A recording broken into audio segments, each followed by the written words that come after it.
guys. We won't have players during the week, but Tuesday, Wednesday, we'll have the coordinators. For those of you going to Illinois, they did not send me your credentials like you were asking. Scott, for some reason, I have yours. But otherwise, for your credentials for Illinois, check with them because they didn't send them. So, all right. Sure. How are you doing? Good. Ken, good afternoon. Thanks to everybody for being here. Talk a couple words about Saturday, and then certainly look forward to this week's game here. As I said after the game, disappointed at the outcome certainly, but not the effort. I thought our guys gave good effort and competed hard, and coming off the field, I felt that way, and I think the tape verified that. So, you go back to the game, we knew going in that execution was going to be really paramount, and then taking advantage of any opportunities or creating opportunities, and play a team like that. The margin for wiggle room is pretty slim there. So.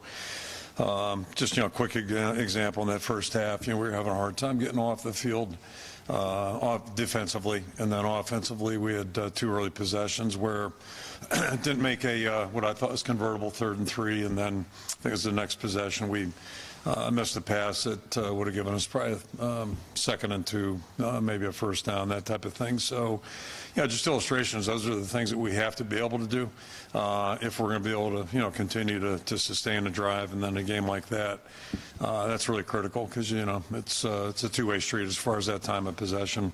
Both sides have ownership. So, and then also I think special teams wise, we really didn't impact the game, and we had a great respect for their specialists.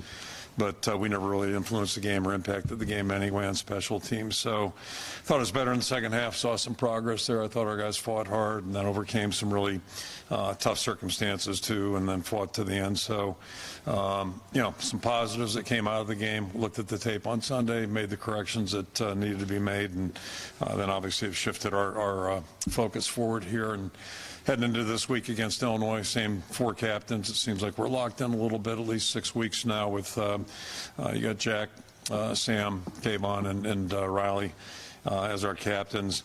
Injury-wise, not a lot to report other than looks like, Terry Roberts is doing better. He's pretty limited last week.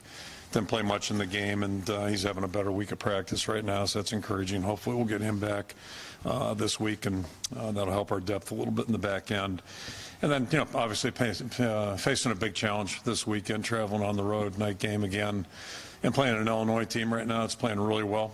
Basically, they're 3 points away from being undefeated and coming off a very impressive road win up in Madison. So, last week, just look at that game in itself. They played really good team football, complemented each other, took advantage of what the situations they did create, and, got a really good road win there. 2 big stats, I think, that factored into the game, and it's a credit to Illinois. They're +3 on the turnover takeaway margin, and control the ball, rushing the ball, but they made plays in the passing game too that were really impressive, and they held Wisconsin to a deficit in the rush game. I think it was 2 yards total. So, you look at their football team; they're strong up front on both sides. They've got a good running back, an outstanding running back, not just a good running back, very productive. The receivers are making plays. Quarterback is a newcomer who has done a very, very nice job for him. He's playing really well right now. And then defensively, they're pretty much nationally ranked in every category, just doing a really good job there. A little bit of a unique preparation for sure. And, those stats that they've got, they've earned. They're really playing well right now, playing with confidence and very, very aggressive. So, they're a talented football team, very confident football team. And, again, we're going on the road to play in a really tough environment. So it's going to be a big challenge for us moving forward here. And then last but not least, our kid captain is Cormac Faley, who's a 12-year-old from Asbury, fighting leukemia for a lot of his life, and then had his last treatment 2 years ago. Doing really well, so obviously he won't be with us at the game, but certainly be in our thoughts. So just wanted to throw that in there as well. And I'll throw it out for questions. Going up against another team that can really run the ball effectively, as you were mentioning earlier, how do you make sure this is a better outcome than last week with Blake Corum? A lot of the same challenges because these guys are really balanced. They're doing a good job in the passing game and diverse with what they do, a lot of different things in their attack. So they make you, defend the entire field, and and then the back's not the same as last week, but similar in that he's a really tough runner. Really runs hard and makes extra yards, and he was really good last year too. So, and they've lost a couple guys off the offensive line, but they got a JC transfer who's done a really good job, and they're still good up front. So we got a big challenge. We're just going to have to do a little bit better getting off blocks and hopefully getting to the ball a little bit better. Kirk, everybody talks about Illinois' running game, but it seems like Tommy DeVito maybe he's provided them more stability at quarterback. I mean, how vital has he been to just really kind of making that offense click? Yeah, he's been playing better and better week by week, which is, being a newcomer, you'd kind of expect that. I thought he played a great game Saturday and made some really nice throws. And then the receivers went up and made some plays too, which helps on top of it. But, it wasn't just one guy. They had 3 receivers really pitch in, do a nice job making contributions. And they overcame some crazy circumstances too. And went for it on 4th down a couple times and converted that and had a touchdown call back and then turned right back around and got another, still went in there and converted. So they did a good job. Kirk, it's not even halfway through the season yet, and 2 Big Ten coaches have already been fired. Are you surprised by that? Today or 10 years ago? No, not at all. Disappointed, but not surprised. I think it's the 5th one this season, right? So that the toll's mounted. Ball kind of got rolling last year. I think that to me, when I always think of that topic, the first thing, the one big one I remember was USC. First, second week of the year, and my question would be if it's that bad, then why didn't you do it a year ago or half a year ago? But it's a world we're living in right now, so I'm not surprised but disappointed. Would you ever anticipate changing up your staff in the middle of a season? For what purpose? Any purpose. I mean, yeah, if you thought it was going to serve an end, yeah, absolutely. But I've never been in that situation as an assistant or a head coach. Certainly as an assistant, I never thought I should be changed. I mean, that was never on my mind. Not the whole time. Easy. But in relation to Paul Chryst, though, I mean, the success that he's had, 67 and 26, and even their down period has been 60% winning percentage. Did that catch you off guard, just knowing the way Wisconsin usually operates? Yeah, I mean, it's surprising. It's surprising. Like I said, it's not surprising, but it's surprising. Yeah, you think about the success they've had, but again, I'm not privy to all the details. I'm not there, so I can't comment on a specific, any one specific, although I just brought up USC. That one kind of caught me off guard at that point, just because of it was week 1 or 2. That was surprising to me. But what you never know is what's going on behind the scenes, and so I don't want to give commentary on one specific situation. Broad-based, so I think it's kind of like us picking up 2 schools from the West Coast into the Big Ten. We're just living in different times right now, operating in a different world, and we live in a very reactionary world right now too. That's obvious, and the fact that most of expansion's been driven by TV, I believe, at least with that in mind, and that's not. I mean, I'm going back 10 years there now, so. We basically are in the entertainment industry, and some things come with that, and I think that's kind of what we're seeing. So it's, in some ways, we're becoming a little bit more like the NFL. I wish we had as many. I wish we had the structure the NFL had. That's one wish I would make, and maybe in the future we will. Do you think the television revenue is encouraging schools to act quickly like this, knowing that there's so much money coming in that they can cover it? Oh, yeah, again, I don't know all those details, but it's a world we're living in right now. It's just, it's a results-driven business, and it always has been. That's not new. But there's a lot of other things going on in college football, and I've coached in both arenas. When you coach in the NFL, there is no responsibility, accountability towards the player's graduation, towards their personal lives. That somebody else deals with all that, and that we didn't deal with graduation. So I think that's one of the rewarding parts about college is seeing people that are really changing, kind of like high school coaching. You're watching kids or young people in real developmental years of their lives. And, the 2002 team was just here 20 years later. Now you see these guys as young adults, or even Tony was here last week at this time, who younger than those guys yet, starting his family, all those kinds of things. Those are the fun parts about college coaching. You really kind of miss that in the NFL. But So anyway, it's a little different. It's a little different terrain coaching in college. I guess I've always looked at it differently, and but it's again, the times are changing. We all know that. I mean, just NIL transfer portal. Never going back. Do you think it'll ever go back to anywhere? I don't think it can right now. But I think my biggest concern about college football is just our lack of structure right now. Where there's really no framework, a firm framework that we're operating from. Whereas in the NFL, it's very clearly defined. Every part about it's very clearly defined, and and that's one of the things I've always enjoyed about working here is like you walk in every morning, know what the expectations are, and they've been very consistent. So. But yeah, we live in a changing world. We all know that. You got to change with the times.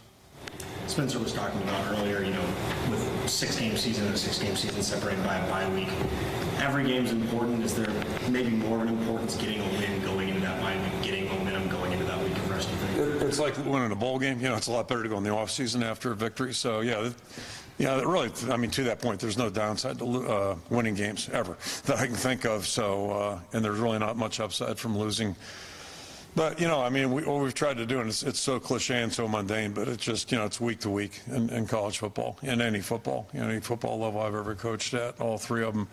You just try to focus on the opponent and matching up as best you can. And, right now we're fully focused on that because we have to be. We're playing a really good football team that's playing very, very well. And, we'll reassess things once we get to Sunday. And the only reason it's 6-6, that's how the schedule flew out or, shook out. Nothing too creative there. Evan Williams has been quiet lately. Is that injury workload related or just schematics, or what's kind of the cause of that? Well, I mean, it's only been, 1 week or 2 weeks? I'm losing track now. Where we had both guys, I guess 2 weeks now with LeSean back too. So, Gavin was out for quite a while, longer than we thought, and the injury was a little bit more extensive than we had hoped initially. And he's working his way back. The other guys are doing a good job, and the way I look at it, right now we have 3 guys that we have confidence in, which is one more than we did maybe 2 weeks ago. So that's good news, and he'll get his share. You mentioned their aggressiveness on defense. Wisconsin only got 2 yards rushing. That catches your eye right away. What do they do defensively against the run that presents such a problem? Well, when you watch them, I mean, there's a lot of guys up there. You'll see that right off the bat. And, so it just makes it a little tougher to create run lanes. And their linebackers, fill pretty well. They know where to get and where to fit. And I think the biggest thing is they're very well coached team-wise. And that's true no matter what your defensive style may be or whatever your scheme may be. But you're going to see more guys up on the line than you would typically. But the key thing, I think, is they're well coached and they know where to be, when to be there, that type of thing. So they don't leave big seams for you. And it's hard to create them. So that's going to be our challenge, is just trying to, I'm sure they'll have a wrinkle or two, but they pretty much are what they are, which most good teams are like that. We sure as hell knew where Mississippi State was. We just didn't know what to do about it. So, that's a challenge. You're just trying to, I only bring them up because of the statistics, where they rank statistically. So the challenge is to try to, find a way to, block them, basically, is what it gets down to, and that's easier said than done. Nobody's really done it very well. You seem to be getting some good numbers when you do run a jet sweep or jet motion, just whether it's in the pass or the run. Are you getting what you want out of that? Do you feel like there's a room to take it to another level? I'm not saying run it every play or anything, but just... They definitely have a role and a place to fit in with your offense. You can't make a living on them, but you certainly can complement what you're doing. I think, and part of that, you have to have somebody who's capable of taking the ball and going with it too. So I feel like we have that, that we'll continue to use those. Mm-hmm. Is the main focus for that just to kind of create uncertainty eyes-wise at the second level to, okay, there's movement? Yeah, just try to, get people to settle a little bit and not just run to the ball. Which is, again, I'll divert this whole topic. That's part of my problem with the rules that we're making right now. Guys on defense can just fly to the football and not have to play blocks, but at least that's another way to do it without getting in trouble with the rules people. Did you supply anything to the Big Ten or hear from the Big Ten about any of the officiating stuff we discussed on Saturday? Yeah, we're going to send a tape in. We're in the process of doing that. And I just had a text exchange with someone in the office and just asked them to, consider looking at it. If we could, I just want to get some more explanation on a couple things, that's all. So that's hardly urgent because, this game's in the books, but we'll have a conversation and it'll be good. They're always good with information. YA, does he have any chance to come back this week? Or Not this week, I don't Deontay? think, but he's on the upward path right now, so it's encouraging. Deontay, any chance? Not this week, no, really nothing new. Just Terry looks good, so we'll see. The offense looked a lot better late in the third quarter of that one drive. Looking at the film, is it encouraging to see the improvements, even though it happened maybe a little later in the game? Is all improvement created equal? You know what I'm saying? No, and that's what I was trying to articulate on Saturday. I felt like, from the sideline, I felt like we were growing and making progress. And, that's a feel thing. That's not the best seat in the house over there on the sideline. But the film confirmed that. And I thought, I get to peek at the replay board at least, so you see some little things maybe that you didn't see a week before, 2 weeks before. And, those things were there. So it's encouraging. That's why I referenced those 2 drives in the first half. Like, those are makeable plays. We just didn't make them, and we need to make those if we're going to expect to drive the ball, especially against a tough opponent, which we faced last week. We got another one this week. So that's conference play.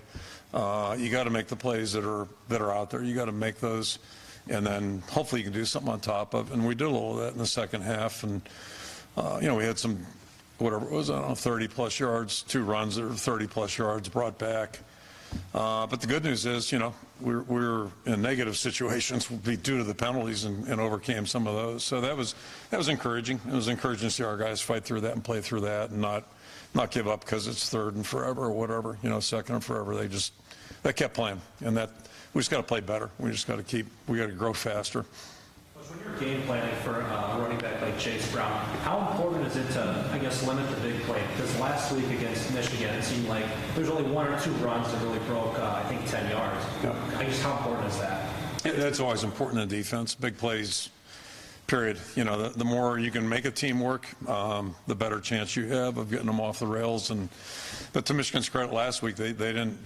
They just kept going. They were very patient, took what was there, and did a good job, and were able to sustain drives. But the odds go up that somebody's going to make mistakes if you can keep them on the field longer. But you give up the big play, boy, it's tough to overcome those. Too many of them in a game. It's good night. What do you see as the next step in Logan Jones' development? Just got to keep playing.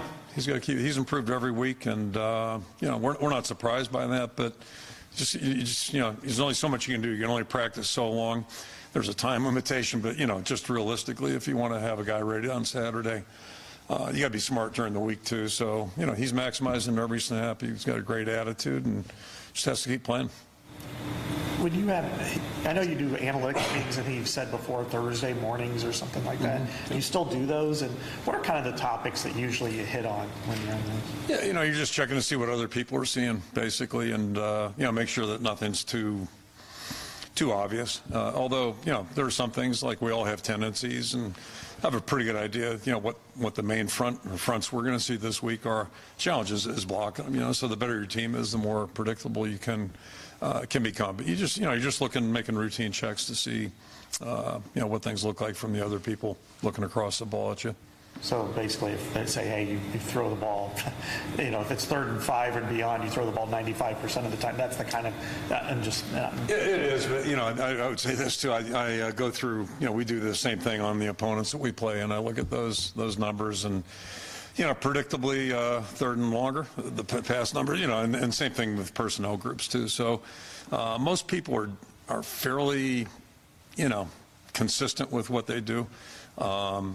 Not just like, one opponent, but week to week to week. Situations really dictate a lot of times. Now, that being said, some teams on first down maybe, 70% run, and the next team might be 30% run, if you're playing Mississippi State. So you got those things too. But usually teams are fairly consistent to their personality. How do you get a team to grow faster? I wish I knew. I mean, that's, we run that race each and every year. And again, that's college football, and the NFL too has become a little bit like college in some ways, because when free agency opened up, the days of the old Redskins or the old Steelers or the old Dolphins or the Dallas Cowboys teams rosters change. So every year's a new year. You got new chemistry, younger players, more younger players playing in the NFL, and that's always been that way in college football. Although I would suggest or argue that the last couple of years we're kind of leaning even more to younger guys with more. You got more guys coming out early, and you've got more players coming in early. So everything's kind of moved over a little bit. So I think you see more younger players on the field. And it's just, how well can they utilize the practice snaps they get? How smart and how attentive can they be in meetings? Because that's another way to grow and learn. And so it's a race you run every year, and it's not like anybody's got a great head start on it.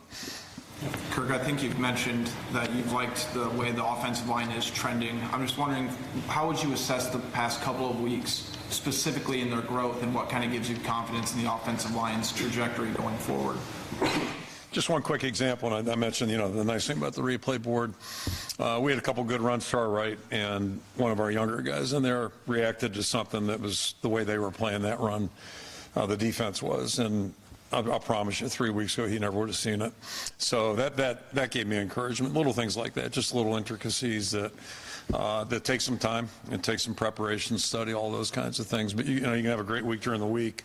Show them on tape, hey, this may happen. You're going to have to do this if it does happen. And you get out there on Saturday, and it's like, huh?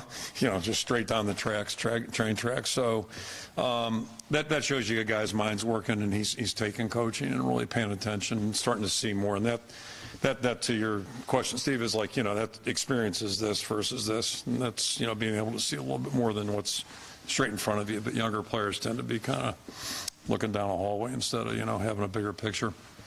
Brian told us a story about when he was a player. Basically, during freshman year, he was getting his butt kicked in conditioning, and Brett Bielema, an assistant at the time, put his arm around him and said, something along the lines of, "You're doing all right, kid." And he said, as an 18-year-old, I really needed to hear that. Does that story sound familiar to you? If Brian hasn't told you specifically about that one, does that sound like something Bielema would do? It is, yeah. I mean, hopefully good coaches do that with each other, and then with players, certainly most important with players, and guys need encouragement. Everybody needs encouragement. And I think it's always helpful too when, it comes from a different position. If it's your positional player, it's kind of like raising your own kids. When they hear your voice, and half the time they don't listen to it, but I think it can be really more impactful when a different position player compliments a player. And when it's across the ball, it's even better. But we all need that. We all need some encouragement, especially when things are a little bit bumpy. Illinois made a change with Bielema, whatever it was, a year ago. Now you see your other border states making changes here, Nebraska, Wisconsin. Does that give you, how do you feel about your position, I guess, seeing all this change around you compared to obviously a picture of stability? You're working a little bit ahead of me on this one. Like, it just dawned on me there's 2 border states where there's changes, and I hadn't thought about it in those terms. But it's the business we're in, and we all know that. I mean, we all signed up for it. We all know that. It's just changing, that's all. And in my case, when I signed up, it's way different than it was when I signed up. Not as much for maybe some of the more recent guys, but again, it's just the world we live in, and you'd be naive not to understand it's part of what can happen and does happen. I still, I just go back to my roots. I grew up in a place where, the pro team just happened to hire a guy in 1969 that nobody had heard of, and then they hired another guy 20 years later nobody had ever heard of, and same thing last time they did it. So they've hired 3 coaches in 50 years that really nobody heard of, and they've done really well as any organization out there. And to me, philosophically, the challenge is more like if you're in a competitive endeavor, you understand that it's tough. It's tough to be successful, and it's tough to be at the top. So when you're not, you focus on solutions and working through things, and rather than just throwing bodies out and trying again with another. And there's a million teams that have tried that over the last 50 years, and not many of them have had a lot of luck getting traction. Look at the teams right now in the NFL, and my world's pretty simplistic. The best teams in the NFL have had pretty good stability for the most part. There's some exceptions to every rule, but you think of a couple of organizations that have won a lot of Super Bowls, and there's pretty good continuity there, and I think you got a better chance that way. But that's just one person's opinion. You have those conversations with your administration here, like about the importance of patience or the importance of long-term thinking? I haven't really had to. I mean, that's one of the things I appreciate. I think I've been able to. I've been really lucky in my career. I mean, if you think about it, I mean, I've been places where it's people are pretty reasonable. They understand competition, and they help you work through things. And that's to me that's there's only 2 ways to do it. If you hit adversity, you can just trash the thing and then start over again, or you try to work through it. But for whatever reason, it's just, kind of worked out, and I'm appreciative of that. I've always been appreciative of working in a good, stable environment. Don't take it for granted. In the NFL, a lot of teams operate similar type blocking system as you do. They have other wrinkles, but they're professional players, so they don't have a 20-hour rule per week. How difficult is it, or is it difficult at all, to incorporate more changes within what you want to do foundationally, based on the fact that there's limitations with the players and what their time allotment to learn something like that, something different? Yeah, I mean, I would even argue one thing I don't miss about the NFL, like their limitations are crazier than, not that ours are crazy. I don't think ours are crazy, but theirs are really, they've been handcuffed in. One person's opinion. I think the guys that helped make the CBA, form the CBA, are usually veteran guys, and so it kind of favors guys that know what they're doing, as opposed to younger guys coming up the way. But to be a line coach right now, a friend of mine who was contemplating going back to the NFL this offseason made a comment to me: why would I want to go to a job where I can work with my players 5 months a year? Whereas when I went to the NFL, I got to work with younger guys in February, March. You could do that and help bring them along and train them. So their rules have really changed dramatically. And I think the biggest thing is equal across the board. And that's my biggest complaint in college football right now is, the rules we abide by, or the way we operate is not consistent across the board. Whereas in the NFL, at least all 32 teams have the same rules. So who can do the best with that? Those guidelines and those restrictions, or whatever the parameters may be. When you look at what you do, and you look at, say, I don't know, the 49ers or the Rams are kind of, they're somewhat beyond that. How can you take from some of what they do and apply it to your system, or is it just too big and broad to be able to do that? No, I think you take from everybody, and I don't think necessarily one system or one way of doing things is any harder than the other. It's just what you do. But yeah, hopefully, there's some people we can't get anything out of. We're not real common through Mississippi State out there. I got great admiration for Coach Leach. We got to play against each other 20-some years ago. Great admiration for what he does. It's so unique. But I mean, for us to copy them, forget about that. So yeah, there are some that are really just so far apart. But yeah, I mean, you can learn from everybody and steal from everybody, and that's we all do that. Sure. Going back to 1999, what was it about Bielema that made you decide to kind of keep him around? Well, I knew him as a player, first of all. Okay, and then the story is brought up about Brian as a player here. I didn't know about, but I know Brian came to camp here somewhere in the 9 years I was gone, and Brett looked out for him there too. And just Brett had a great reputation. He had done a good job as a young coach. Not surprising based on what I knew of him as a player. And I'm not surprised he's done very well in his career since he's left here.